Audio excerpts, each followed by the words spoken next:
Hello, everyone. Welcome to a special new series of the Build How podcast that we are calling Leadership Unlocked. This series goes deep on values-driven leaders as they share what they have done to scale their teams. I'm your host, Sarita Dua, and in each episode, we sit down with leaders who've built scalable, high-performing teams that thrive on growth. You'll hear real stories about how they got started, the lessons they've learned, and the unique superpowers that make their team stand out. Whether you're a real estate professional exploring your next move or just passionate about leadership and growth, you're in the right place. Let's unlock what makes great leaders and great teams truly magnetic. And with that, I'd love to welcome my guest today. Today, I have Adelina Rotar. Hi, Adelina. Hey, Sarita. Good to see you. Yes, I'm so happy you're here. Adelina runs a Texas Realty Group, which sounds like it's a newer thing, but nope, she's been around. Established 2016. She covers Austin and the entire Texas Hill Country. Has a split of about 85% residential, 15% commercial. And she has branch offices that she manages from Austin in other locations like Houston and College Station, which are each 2 to 3 hours away. We're talking about a lot of real estate, over 2,000 homes sold in the last decade and over a billion, that's billion with a B, dollars sold. So with that, welcome, Adelina. Thank you. It's great to be here. Cool. Well, this is just you and me chatting about your growth trajectory and kind of where you started. Let's kind of take it back to get to the beginning. What's your origin story? How did you kind of become who you are and sort of evolve into leadership? Tell me, take me back to the beginning. Yeah, so I got into real estate a little while ago. My parents are immigrants, and I went to an inner city school. I didn't know it was inner city until after I graduated. You're naive. No one gave you the memo, huh? Nobody gave me the memo. You're naive when you're young. But I had a great marketing teacher, and she had a friend who was hiring a receptionist at a real estate company. And the idea of being a professional at 16 years old was awesome. It was a boutique branch, just like 120 agents. And I started there when I was 16 as a receptionist. I would work like 12 to 6 every day, Monday through Friday, and then 9 to 6 on Saturday. So, like a full time job. And I worked my way up.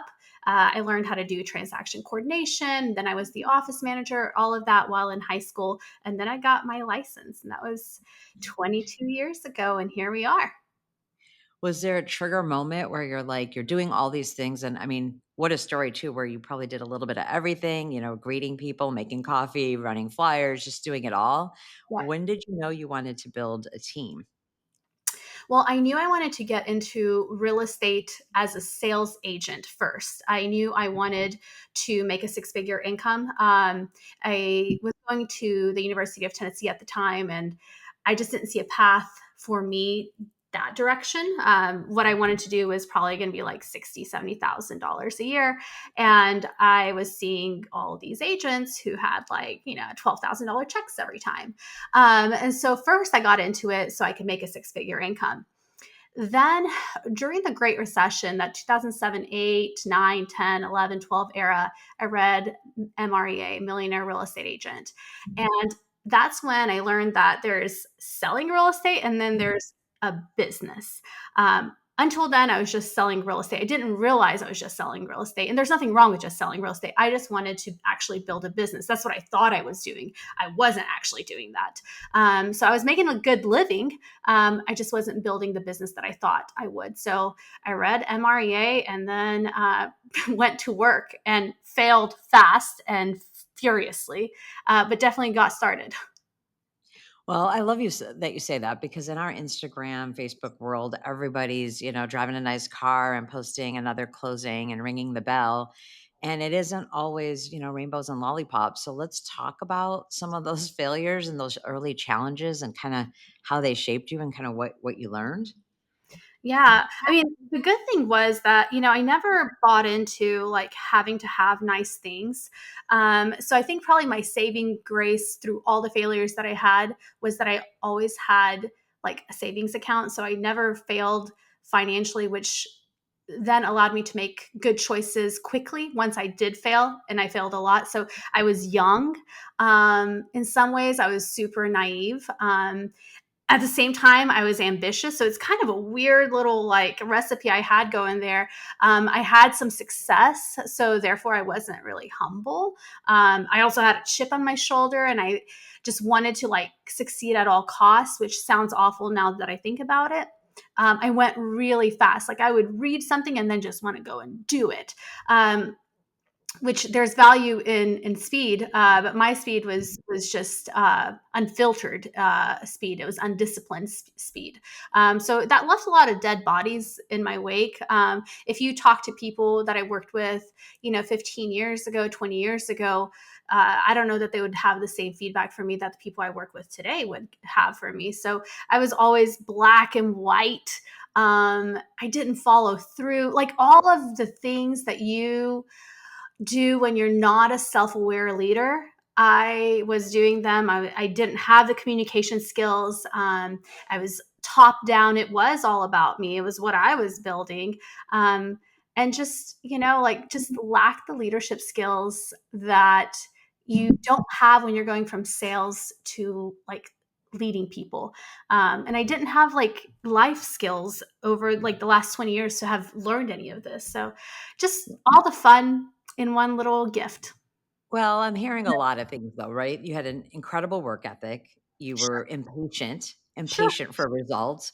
And Yes. then there's that beautiful arrogance of youth, right? Which is, oh yeah, watch me. You don't think I'm going to make it? I'm going to show you, right? And so you get Right. like you said, a little bit of a chip on your shoulder because you're out to prove something, right? And like you said, there's a gift about quick execution, but then over time, with some emotional like maturity and awareness, you start knowing when to go fast and when to pull back. And so I kind of love that you were just sort of this, you just like jumped right in and you learned along the way and you acknowledged that it was definitely not perfect, but it was a great, it's a great way to learn, right? You either succeed, you succeed or you learn. Yeah. So let's talk about how your team is structured today. Mhm. Talk a little bit, get as specific as you can so that people understand, what an empire that you've built, like what a successful team and business looks like. Because it really isn't a team; it's a multi-locational business that has different components to it. So go ahead and tell us about that. Yeah, absolutely. So I want to start with my operations team because I believe everything is built on systems. My operations team is my managing director and our office manager. And then we have 4 virtual professionals helping us execute everything. So it's a total of 6 people, 2 that are local in house and 4 that are not stateside. We have a sales force of 14 agents in the Austin location. And then again, 2, 3 agents at every branch location in College Station and in Houston. Um, and we support them through all of their marketing and systems and essentially everything that we're giving in Austin, they're getting in College Station in Houston. And over time, I'd like to have more of those branch locations because we have found that we're able to deliver just a superior level of service, more so than exists in their own local markets. So that's what it looks like today. Operations and sales team, I look at them as like 2 ingredients of the recipe of our business. And operations is lean and mean, but it's also lean and mean because we are part of place. I don't think that I could be lean and mean and have just 2 people in my life and 4 states, like in the Philippines, if I wasn't in place. Well, so and you said systems first, right? So obviously agents are important, operations are important, but you are I really do think a systems junkie, like you really Yeah. love systems. And so that is sort of the foundation of your business.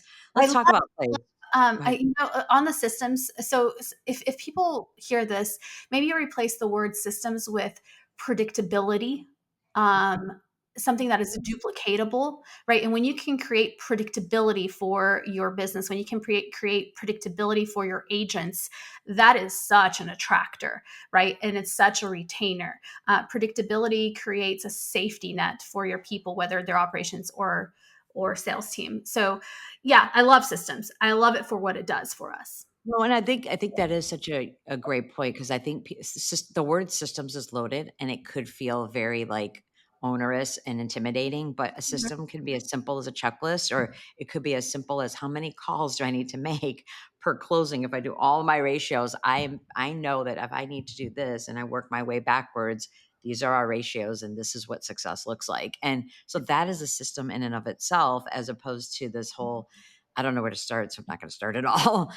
So no, I think that's a really good point. Systems is predictability and repetitive. It can be sometimes sort of boring mastery and repetition, but that leads to predictable results. So let's talk about Place specifically. And Place is known as a platform with playbooks, systems, and tools. How has the things from Place, and it's also a very loaded question because we only have X number of minutes today and we don't have to talk about everything, but what are the parts of Place that you thought aided most to the transformation of your business? Yeah, so there's a lot of playbooks, and there's a lot of tools. I wrote down five that I really love right now. And as your business, starts, or as it's, different levels, you're gonna plug into different things. Right now, what I'm plugging into are playbooks. The launch playbook gets into our agents into production super quickly. Again, it's about predictability, right? When I can sit in front of you as an agent, Sarita, and say, okay, so your goal is six figures in their first year. Here are the last 10 people in the last 10 months that have done that on my team, right? And so being able to have a duplicatable system, and it's a living system. That's what's different about launch with Place versus launch or a 90 day anywhere else. It's every single month there are coaches that work on this to improve it every month. And then we have master classes that I prescribe, and my leadership prescribes to our agents to be able to level up in the things that they want to level up in. You're going to have agents as you build your business that are really wanting to build their business around open houses or prospecting or social media or whatever, right? There is a master class. And again, it's live. And on demand, which means it's not something from 10 years ago. It's not something from 2 years ago. It's catered to you as an agent today. So I love the playbooks. Production, we have quarterly production campaigns with Place. Just next month, we're going to one. I have, I think, 12 or 13 of my agents going. So almost everybody. And they love plugging into things that other people are doing. It makes it more real for them. It makes them motivated to do it with thousands of other people, and they get rewarded for it. They got like 1,000 extra like dollars worth of shares as part of it. On that note, stock. 80% of my agents are shareholders in the company. It's not my company. It's not Ben's company or Chris's company or Sarita's. It's all of our company. And so they understand that we're a pre IPO company. And what that makes them isn't, oh, I got to get my shares. It's they see themselves as partners in the business. And so some of them have like hundreds of thousands of dollars worth of shares. So they're house that they build that they sell today, that's awesome, like that's a paycheck, but stock is something for the future. As a Well, and then not to cut you off because you're on a roll, but then it's your team collectively. It's not you, Adelina. It's our. They'd be saying this is it's our team. This is our it's business. our team, and it's something I wouldn't be able to offer if I wasn't with Place. This is something that is Mhm. like wildly important, right? Right. As a leader, coaching is super important to me. um, every Monday, Place has an operator call for coaching for myself and my leaders.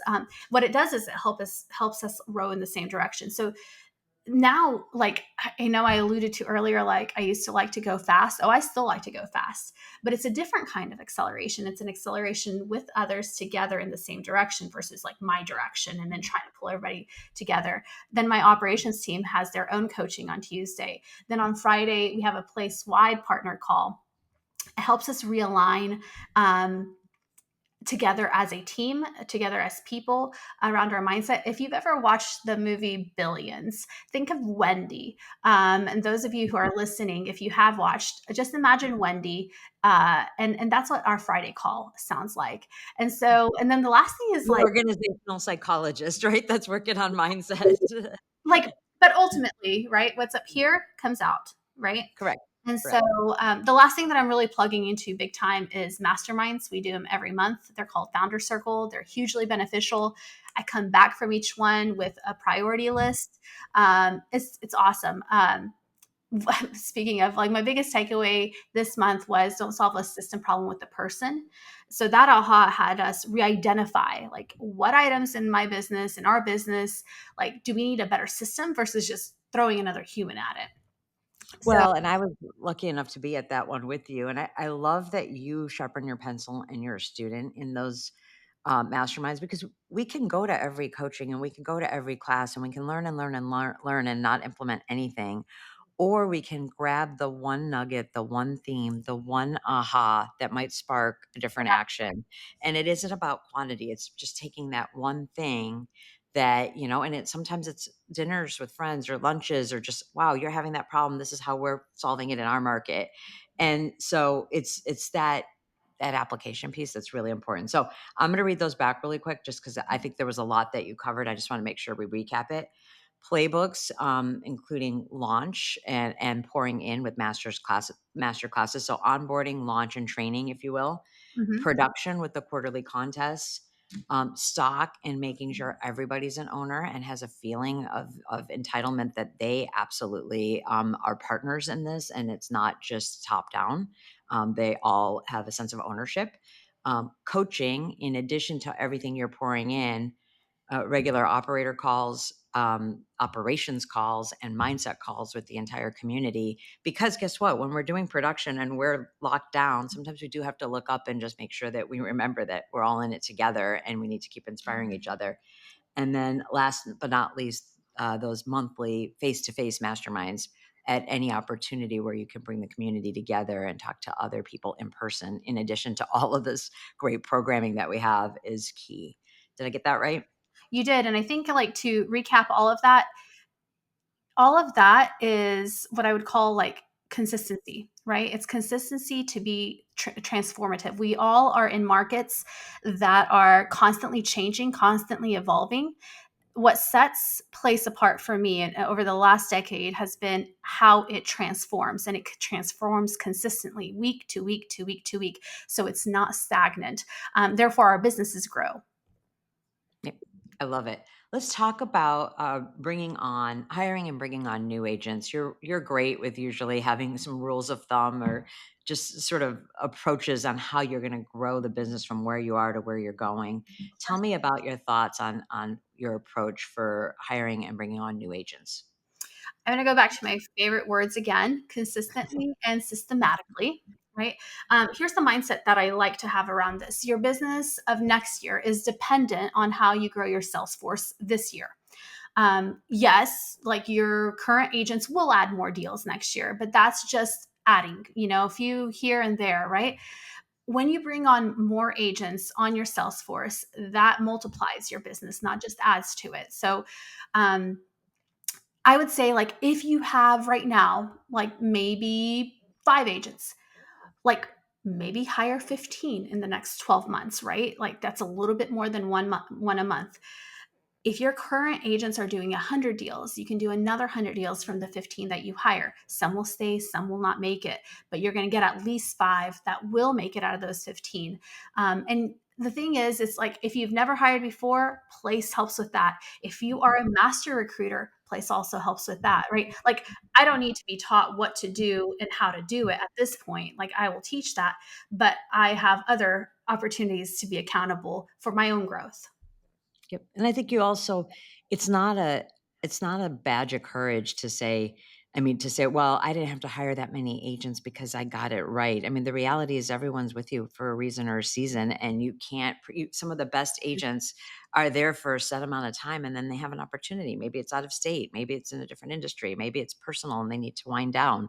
And so this idea that you can rely on the same number of agents with little growth, I feel is definitely short-sighted. It So works that's a until great it doesn't work, right? It Pardon me, wor say it again? it works until it doesn't work. Absolutely, and then you learn the hard way. Yeah, you like, I just had a baby, so I'm all about family right now. your business isn't your family. Like I'm okay, I'm going to have 4 kids total in my family, but my business needs more than 4 sales agents, right? So you have to think of your business as a business. What does the business need, and then work backwards. Maybe it isn't 15 for you. Maybe it's 5. I whatever the number is, do what's right for your business, but remember it's a business and not just the family. Right, and to use this whole thing of we have this vibe and we have this culture, and then if they don't fit in our family, we're not gonna hire them. The reality is that culture, which is a great segue, that culture is important, but it also can evolve, right? It's a product of who you have as well. Let's talk about your culture. What's your vibe of your team? How would you describe the culture?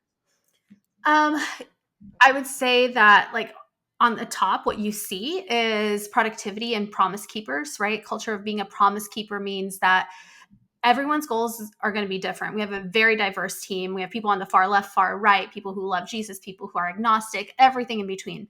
But being a promise keeper to their own goals, to our shared values, to our shared mission, that's what creates the unity that we're known for. And then productivity means that we have a standard. And what I mean by a standard is you meet or exceed your standard, meaning if you don't, you're no longer here. Again, it's not a family, it's a business, right? And the reason for that, I know it sounds kind of like, ugh, you let people go if they don't do enough sales. Yes, because clients deserve to work with professionals who are experts. We sell people's biggest asset. Like there is a standard that should go with that. Our vibe though is that like we work really hard, but we don't take ourselves super seriously. We're professionals, but we have fun. We love to hang out together. And so uh, I don't know. I think you can be productive and you can be a promise keeper to yourself and to the business and also be a really fun person. Like think of it as like blue collar work ethic, white collar like professionals, and just a bunch of fun behind it. I love that, and I think I do wanna mention, right, 'cause you didn't apologize for it, but you're like, "Hey, we have standards, and you know what? If you don't cut it, you don't cut it." And the reality is the people that join you agree to those standards, and Correct. then when they do, the reality is you can love someone, and the standard itself is what everyone's marching towards, and if they don't meet that standard, oftentimes they even self-select because it's like, they know, like, it's not like it's gonna happen overnight. You're gonna talk about the gap and how we can support them and how we can help them, but at some point, there's a choice to be made, and that standard is very it's a big part of your team and how you portray yourselves to the marketplace and to each other, right? You owe it to each other to be consistent and fair. It doesn't mean we're perfect. It means that we are realign consistently. Because we all get off track. I get off track, right? But there's grace and there's an expectation that we realign. That's awesome. I appreciate that, and that's such a good reminder. What does leadership mean to you today versus when you started? And that, that L word, leadership, it has a lot of connotations. Yeah. So when I started, Sarita, you would not have wanted to probably be even my friend, let alone on my team, because I had all the plans and nobody else really had any other plans except to do what I said, which is not leadership, but that's what I thought leadership was, right? Like I would hear something at a conference and come back and, I'm the Um, boss. You're gonna listen to me. yeah. Let me know how well that works for you. It didn't work for me, at least. Leadership today, I would say leadership for me today looks like I have a vision, right? I have a North Star for myself and ultimately where I see the business go. I have flexibility around that, but I have an idea of what I think the business can do, and then aligning myself with individuals who want to be part of that vision. And ultimately it's just ensuring that the leaders that I bring into my company go where they want to go, and then developing more leaders. That's what it looks like today. I love that. So you're not anyone who's braggadocious in any way, but I do want you to be able to tell me about your team and your superpower. If we were sending this podcast to somebody who's thinking about joining your team, what would you say to them is your team's superpower or unique value proposition? And what kind of agents kind of thrive on your team? This is an opportunity, not necessarily to do a commercial, but really talk about how are you different than other teams? Yeah, I would say our reputation. And when I say reputation, I mean it twofold. I mean it for the agents and then for the client. Number one, for our agents, we have a highly productive team of agents. We have the highest concentration of six-figure earners building a long-term career with the time to enjoy it. And I'm going to underline with the time to enjoy it, because you can work yourself to death. You can burn out real quickly. But the agents on our team have been there 3, 4, 5, 6, 10 years, and have that multi six-figure earner income, a great career, and time to enjoy it. And then because of the professionalism that we bring, because of the results that we bring, we attract really great clients, right? We've sold over $1 billion for our clients just in the last 10 years. And so we deliver the dream of home ownership. We believe in the dream of home ownership, and we treat their asset like our own. So the agents that thrive on our team are agents who are growth oriented. They're likable, and they want to have it all, that six-figure income, long-term success, and the time to enjoy it. And when you attract those people, like when that's your like, what do you call it? I can't think of the word right now, but if that's who you're looking for, right? That six-figure Your income. avatar. Yes, thank you. I was like thinking like catalyst, and I'm like, nah, that's not it. Uh, but when you're looking for people who want to be six-figure income earners, they want long-term success, and they want to have the time to enjoy it. Those are the people that thrive well on a team, because you can sell real estate solo. There's a million ways to like have business or to have income. You could go work at Walmart and have money. You can make money anywhere. Mhm. But those are the things that are for us, No, right? you said it right. High earners Mhm. that have long-term success, want long-term success, but you said it multiple times, time to enjoy it, which means there is a balance component. So Yes. yes, you're hardworking, but you're not painting a picture where everyone's working 100 hours a week and they're burnt out and they're not taking care of their health and they're not spending time with their loved ones. There is time to enjoy it too, and that's a part of your culture, which I appreciate you double clicked on. Well, um, what's one thing that people are surprised to learn when they join your team? Time and time again, we hear how they are shocked at how vast our resources really are. And I think about that, and I think about, 5 years ago where we were and where we are today. It's like night and day. And I think that's important as the market evolves and how it changes. We have to innovate, right? Our admin team is absolutely top notch. They've been with us a long time. They take 70 to 80% of the admin work off our agents' plates. We have a ton of brand recognition. We're everywhere. We're on the radio. We run ads. We have a ton of listings. I think we have 30 to 40 listings at a time right now. There's just so much opportunity for leads, for brand recognition, and how fast all of that together you can get to a six-figure income when you plug in. And I think that is like everybody preaches it and then we live it. I love that, and that's a huge difference, right? Preaching it versus living it. Right What on. advice would you give someone who's just starting out, or considering team leadership? Like, they're just newly forming a team, or they were you when you were 16 or several years ago, and they don't wanna, maybe learn the hard way. What advice would you give them, things that you know now that you didn't know back then? Yeah, I would say surround yourself with people on the same journey as you. My leadership journey started changing the minute that I surrounded myself with people who also wanted to be better leaders, right? When you surround yourself with like minded people, you accelerate yourself. And I know like we've all heard that before, but like, are you doing it? There are people in your lives who are multipliers or dividers. And so when you're around peers who are on the same journey as you, you're multiplying your life. I am to this day, I have so many peer groups that I'm part of that help me and I help them just really accelerate our own leadership. I just don't believe that you can do it alone. You can do it for a short time. I don't think it's a long term thing. I think you get a lot better results and it's so much more fulfilling to do things together. Well, and it's surprising where the connectedness comes from too. You might meet someone at a conference. I remember when I first met you at a conference back in Charleston in 2013, and so you can make friends across the country and Absolutely. through social just stay connected and kind of do life together. And it's just a matter of making sure that you're keeping your eyes open and aware for those people you want to kind of stay in touch with. Where can people find out more about your team? I love to connect on Instagram. I'm fairly active on there. It's just my name at Adelina Rotar. Perfect. And then the last kind of plug, final thoughts for anyone considering joining a place team like yours. Yeah, I'm going to go back to no one succeeds alone. No one's self made. I'm a huge believer in the power of succeeding through partnerships. I moved to Austin in 2015, didn't have a database, didn't have a team. I net my first million 5 years into my partnership with Place. And I know that there's a lot of people who want to make a million, but like even if it was 100,000 or 250,000, like that could be life changing for someone. And I believe the power of partnership is where it's at. And for me, partnering with Place was absolutely the trajectory change that changed everything in my life, not just income wise, because it certainly did, but just like my life. Like right now, I've got, 4 kids. I like dream life. And it all comes down to partnerships, business and personal.